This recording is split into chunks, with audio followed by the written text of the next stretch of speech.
최대 규모의 그 피해가 15조 원이 넘을 것으로 보이고 있죠. 네, 최대 140억 달러, 우리 돈 15조 원 이상이라고 하니까 어마어마하죠. 한일은 최대 풍속이 314km로 태풍 관측 사상 최고 풍속을 기록했지만 이번 피해는 천재보다는 2배에 가깝다는 분석이 나옵니다. 네. 필리핀은 원래 바닷물이 따뜻해서요, 태풍에 취약한 지역인데 많은 인구가 이 태풍에 취약한 바닷가의 구실시공된 주택에서 집단 거주 비대문이라는 거죠. 예. 지구 온난화 때문에 필리핀의 해수면이 높아진 점도 이번 피해의 원인으로 꼽히고 있습니다. 네. 영국에서는 손주를 돌보는 할아버지 할머니들이 아주 많이 늘고 있다고 하죠. 네, 한 보험회사 조사인데요.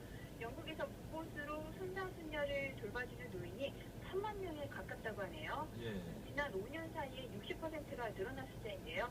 맞벌이 임금은 안 오르는데 각종 생활비는 늘고 있어서 어린이집이나 보육시설에 아이를 맡길 여유가 되지 않아서요. 네. 은퇴한 할아버지 할머니들이 손주를 돌봐주게 된 거라고 합니다. 예. 그런데 애를 돌보다 보면 또 장난감이나 옷 등의 비율이 또 적잖게도 나가잖아요. 그래서 저축해서 뺏쓰거나 빚지기까지 한다. 뭐 이런 얘기입니다. 우리나라나 영국이나 비슷하죠.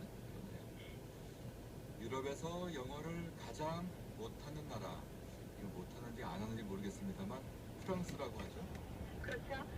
세계 60개국 성인들의 영어 능력 지수를 매겨봤더니 프랑스가 35위였다고 합니다. 예. 유럽 국가만 따라오고 보면 유럽 내 꼴찌네요. 예. 프랑스가 자국어에 대한 자부심도 대단하고 일상생활에서는 영어를 잘 쓰지 않는 경향이 있긴 하죠. 네. 미국 드라마 영화가 인기는 대부분 불어로 더빙을 해서 보여준다고 하고요. 네. 우리나라는 이번 조사에서 24위, 프랑스보다는 11단계 높은 순위를 기록했습니다. 예.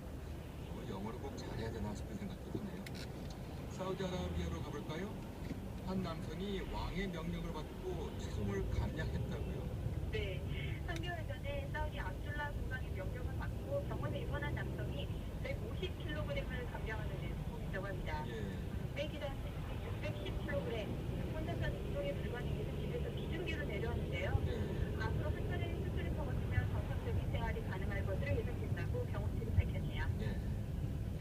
그런가 하면 폴란드는 멸종 위기에 놓인 들소를 성공적으로 복원했다죠. 네, 현재 중부 유럽에는 몸무게 1000kg 이상의 거대한 유럽 들소들이 살았다고 하죠. 네. 1920년대 멸종됐는데요. 폴란드 정부가 지난 60년간 노력한 끝에 동북부 국립공원에 이들 들소대 1,300마리가 등장했다고 CNN이 썼습니다. 예. 예전에는 사냥감이었지만 지금은 중요한 관광체험이라고요. 자연과 어린이의 생활들을 지니하는 것이죠. 무게가 1000kg이면 참 예, 말씀 고맙습니다. 감사합니다. 김민영 기자였습니다.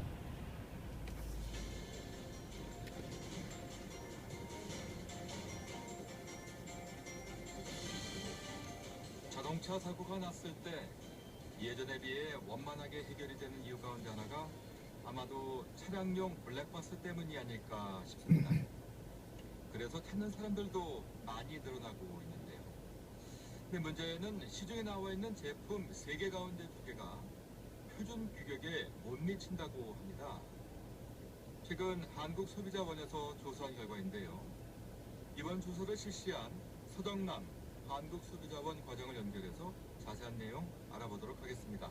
과장님 안녕하십니까? 네, 안녕하세요. 조사 결과를 발표하신 어제 오후부터 오늘 오전까지 한국소비자원 홈페이지가 다운이 됐었다고 들었습니다.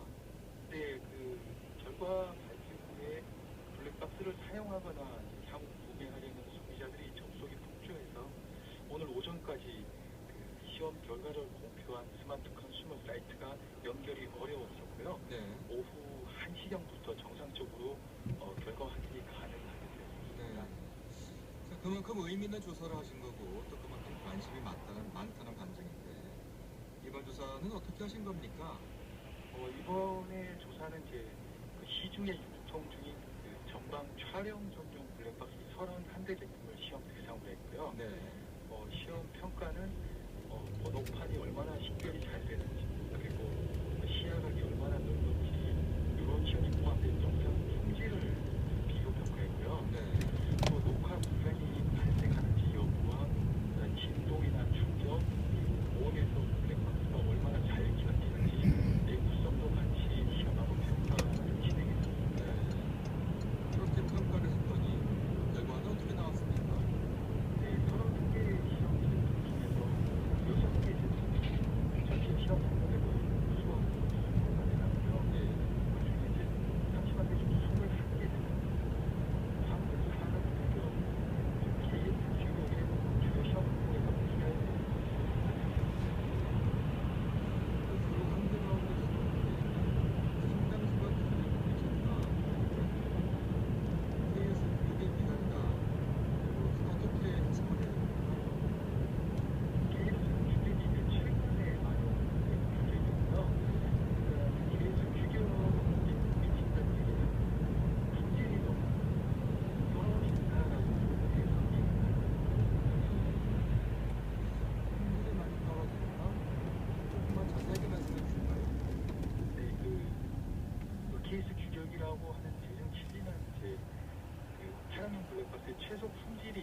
지켜야 된다는 가이드라인으로 보시면 되는데요. 예. 여기에 미치지 못한다는 것은 분명히 좀 개선이 필요하다라는 의미로 좀 해석할 수 있습니다. 아니 그러면 그렇게 그 KS 규격에 못 미치는 제품이 판매가 가능한 건가요? 네, 이제 그 KS 규격은 이제 강제 규격이 아니고 이제 제품 품질을 좀 높이기 위한 이제 인위 규격으로 보시면 됩니다. 예. 따라서 블랙박스 판매 업체에서 KS 규격을 인증을 받지 않았다고 해도 충분히 판매하는 데는 법적으로 이제 문제가 되지 않습니다. 다만 그 블랙박스를 판매하려면 그 전자파법에 따라서 전자파 시험을 하고 그 인증 마크를 KC 마크를 부착해야 되는데요. 네. 이 부분은 이제 강제로 해야 되는 사항입니다. 하지만 기타 품질에 대해서는 규격 KS 규격 받지 않아도 판매는 가능하게 되어 있습니다. 지금 말씀하신 그 강제 사항이라고 하는 거는 네. 그 전파법을 위반한 제품도 있다고 하던데요. 네, 31개 시험 제품 중에서 한 개 제품이 전파법에서 요구하는 이제 표시와 인증 마크를 부착하지 않았고요. 네. 이 제품은 이제 관계 기관에 단속 조치를 지금 건의 준비 중에 있습니다. 네, 최근 들어서 이 블랙박스를 사용하는 분들이 많지 않습니까? 네, 그 현황은 어떻게 파악이 되고 있습니까? 아무래도 소비자들이 요구가 많아서요. 2010년도에 판매 대수가 이제 25만 대 정도 파악되고 있는데 2012년도에는 이제 150만 대로 급격히 시장 규모가 커졌고요. 예. 시장 규모가 커진 만큼 차량용 블랙박스 품질 불만과 관련한 그 저희 소비자원에 접수된 피해 구제 사례도 2010년 대비 12년도에는 5배 이상으로 급격히 증가했었습니다. 네. 아니 그 소비자들의 불만이 계속되고 있는데도 개선이 이루어지지 않고 있는 이유는 어디에 있을까요? 아마 이제 그 최근에 KS 규격이 개정되기 전까지는 이제 제품을 판매하는 데 대해서 지켜야 되는 가이드라인이나 규격이 없었기 때문에요. 네. 아마 제조업체 수도 2012년도에 이제 300여 개 구성될 만큼 굉장히 제품이 이제 난립하고 있는 상황이었습니다. 네.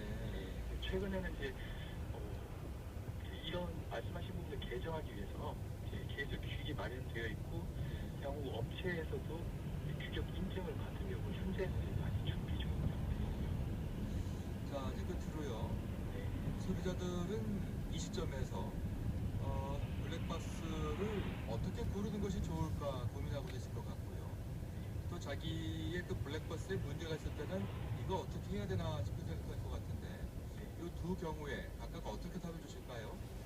일단 제품을 구입하려고 하면 워낙 제조업체가 많다 보니까요. 일단 AS 여부를 이제 우선 고려하시는 게 바람직할 것 같습니다. 예.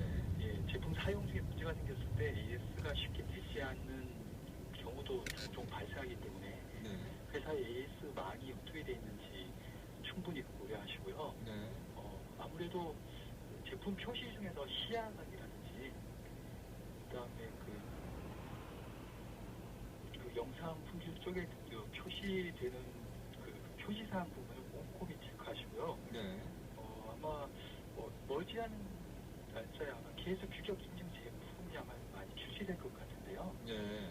KS 규격 인증받는 제품을 우선 고려해 보시는 게 최소한의 품질 보증이 되기 때문에 그 부분을 먼저 고려하시면 되고 제품을 사용하시다가 제품에 문제가 발생했는데 제조사나 판매사가 원만하게 해결이 되지 않을 경우에는 그 소비자 대표 상담 전화번호 137로 문의를 주시면 1372 네. 주시면 이제 문제점을 상담하고 해결이 안 되면 저희 소비자원에서 이제 제품을 시험을 한다든지 조사를 통해서 이제 해결을 많이 도와드릴 수 있는 부분이 있습니다. 예. 다시 고맙습니다. 여기까지 듣겠습니다. 네. 예, 지금까지 한국소비자원의 서정란 과장이었고요. 지금 방송을 들으시면서 많은 분들이 어느 회사의 블랙박스 제품이 좋은지를 묻는 분들이 많으신데요. 그 자세한 조사 결과는요, 한국소비자원 홈페이지에 들어가시면 그 내용을 확인할 수가 있겠습니다.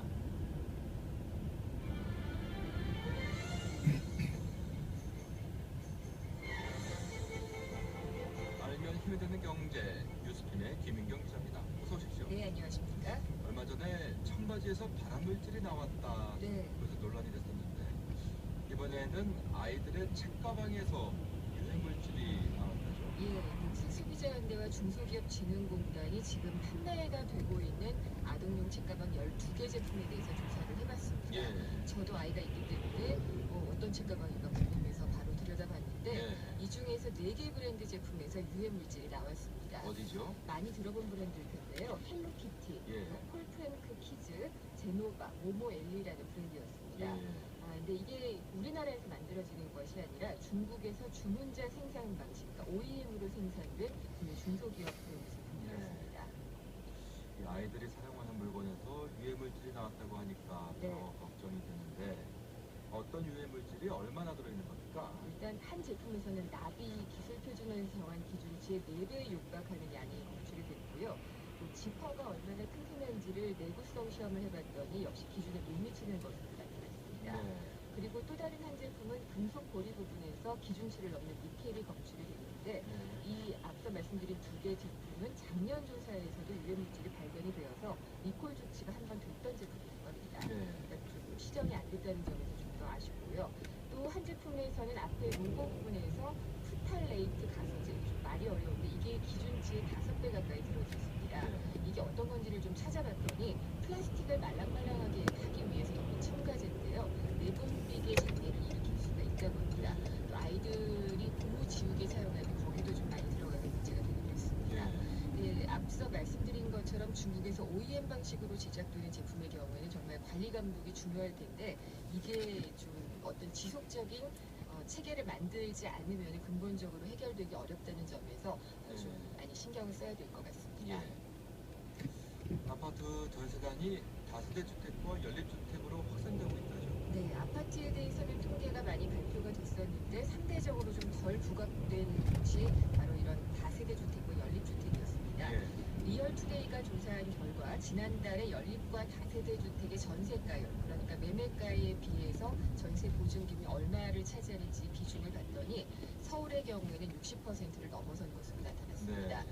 작년 1월부터 계속 전세가율이 올랐는데 이게 그런 것 같습니다. 아파트 전세가 부담이 커지니까 상대적으로 보증금 부담이 덜한 연립이나 다세대 주택으로 세입자들이 한꺼번에 좀 몰리고 있기 때문인 것으로 보입니다. 네. 그래서 올 들어서 연립주택과 다세대 주택의 매매 가격은 2% 가까이가